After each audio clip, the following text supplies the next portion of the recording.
So welcome to today's daily reflection, and today we're going to be exploring teaching,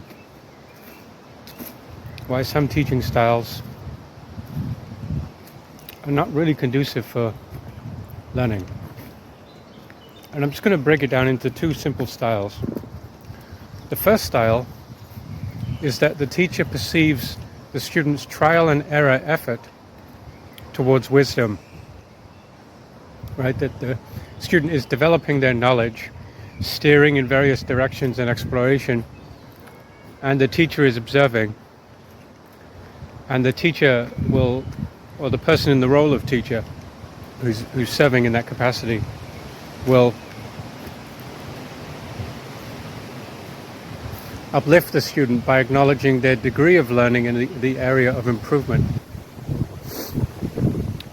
But a teacher who, when observing the trial and error of the student, diminishes the student too much, or tries to defeat the individual, doesn't only defeat their capacity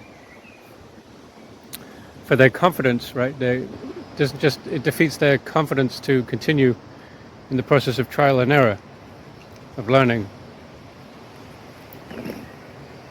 So if a person is sharing something and they don't have all the information, but they have some of the information, you must acknowledge that they have some of the information and then work to cooperate and share the rest of the information or puzzle pieces that you have in a loving spirit, in a spirit of humility and openness.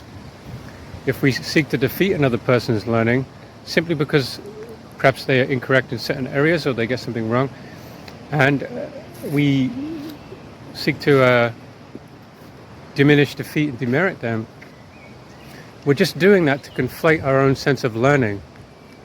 We don't actually learn anything, and they don't learn anything, and this actually hinders the evolution of knowledge within the individual who seeks to defeat the other person. So we have to have a kind of relationship with our fellow human family where we're looking to learn together in a way that, I have some information that you might be interested in. The information you spoke about is partially correct, but I have some information that may suggest it may be more correct with what I have. I'd like to share that with you. There's ways to actually communicate and work together and cooperate. We don't have to be so combative. So, just a reflection, wishing you all well and peace.